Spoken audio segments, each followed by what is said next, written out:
تمہیں یہ بات نہیں پوچھنی چاہیے تھی، لیکن ہو سکتا ہے کہ میں تمہیں اپنی اور اپنے ساتھیوں کی اداسی کا سبب بتا دوں تو تم اس دکھ درد سے محفوظ رہو جس میں ہم ساری زندگی مبتلا رہے۔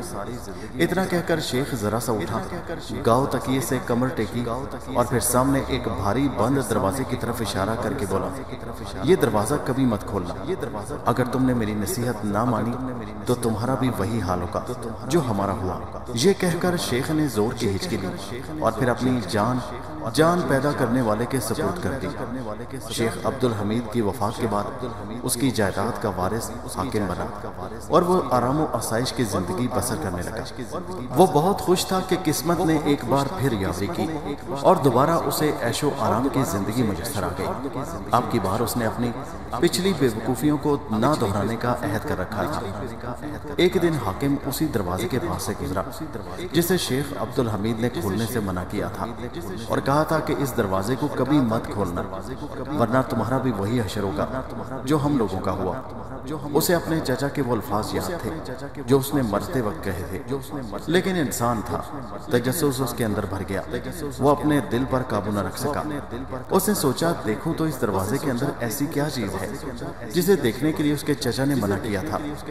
اس کے دماغ نے اسے بہت سمجھایا کہ یہ کام مت کرو، لیکن آخر وہ دل کے ہاتھوں مجبور ہو گیا اور دروازہ کھول کر اندر نگاہ ڈالی۔ دروازے کے ساتھ پتھر کی سیڑھیاں تھیں جو ایک لمبی سی سرنگ میں جاتی تھی۔ اس سرنگ کے آخری سرے پر مدھم مدھم سی روشنی ٹمٹما رہی تھی۔ حاکم کے پاؤں بے اختیار سیڑھیاں طے کرنے لگے۔ اب وہ سرنگ کے اندر اس روشنی کی طرف بڑھ رہا تھا۔ آخر کار چلتے چلتے وہ سرنگ کے آخری سرے تک پہنچ گیا۔ یہ سرنگ ایک لمبے چوڑے میدان میں نکلتی تھی۔ وہ اس لکو دک میدان میں کھڑا ادھر ادھر دیکھ رہا تھا کہ سامنے سے اونٹوں کا ایک قافلہ آتا دکھائی دیا۔ یہ اونٹ 4 تھے، 3 اونٹوں پر 3 آدمی سوار تھے اور چوتھا خالی تھا۔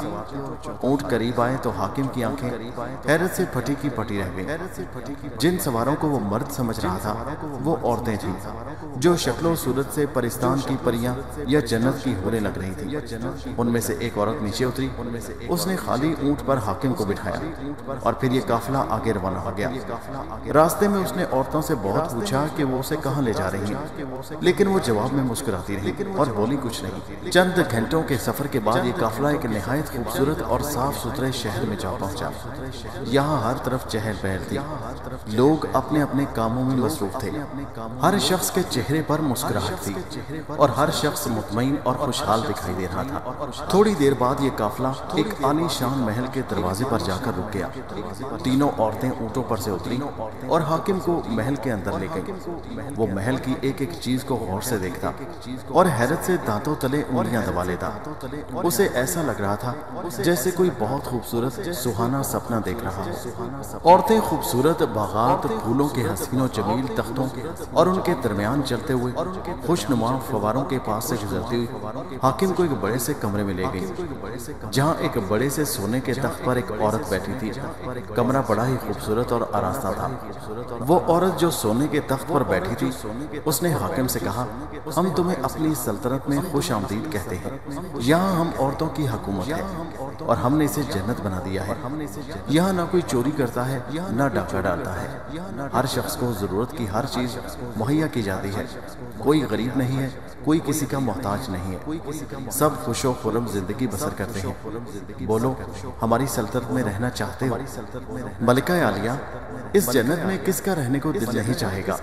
حاکم نے بڑے ادب سے سر جھکا کر کہا۔ تو پھر ٹھیک ہے، ملکہ نے کہا، تم یہی ہمارے محل میں رہو، لیکن ایک بات یاد رکھنا۔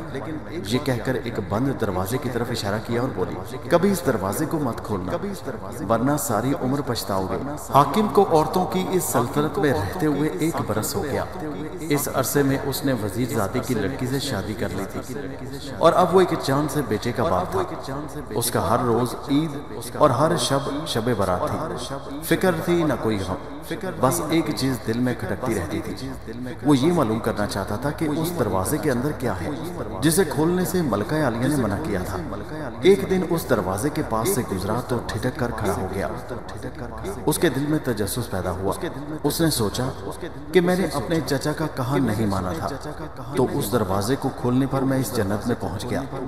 اگر ملکہ کا کہنا نہ مانوں تو ہو سکتا ہے اس سے بڑی جنت میں پہنچ جاؤں جو اس سے بھی زیادہ خوبصورت اور اچھی ہو، اور وہاں پر ان سے بھی زیادہ خوبصورت حوریں اور پریاں ہوں۔ یہ سوچ کر اس نے دروازے کا کنڈا پکڑ کر کھینچا۔ دروازہ ہلکی سی چرچراہٹ سے کھل گیا۔ اس دروازے کی سیڑھیاں بھی ایک لمبی سی سرنگ میں جاتی تھیں، اور اس سرنگ کے آخری سرے پر بھی مدھم سی روشنی نظر آ رہی تھی۔ وہ سیڑھیاں اتر کر اس سرنگ کے آخری سرے تک گیا، اور جب باہر نکلا تو سرنگ ایک دم اس کے پیچھے غائب ہو گئی۔ اب وہ ایک میدان میں کھڑا تھا۔ اس نے ادھر ادھر دیکھا تو اسے ہر چیز جانی پہچانی نظر آئی۔ وہ اپنے شہر میں پہنچ گیا تھا۔ اب اسے معلوم ہوا کہ وہ بوڑھے کیوں ہر وقت روتے پیٹتے رہتے تھے۔ اب اس کی زندگی بھی روتے دھوتے ہی گزرے گی۔ وہ اپنے اس گھر بار اور خوبصورت بیوی اور بچے کو یاد کرتا جو اس جنت میں چھوڑ آیا تھا، اور پھر دھاڑے مار مار کر رونے لگتا۔ اسی طرح وہ روتے دھوتے ایک دن مر گیا، اور اس دروازے کا راز بھی اپنے ساتھ ہی قبر میں لے گیا۔ یہ سچ ہے، انسان کسی حال میں خوش نہیں، اور ہمیشہ خوب سے خوب تر کی تلاش میں رہتا ہے۔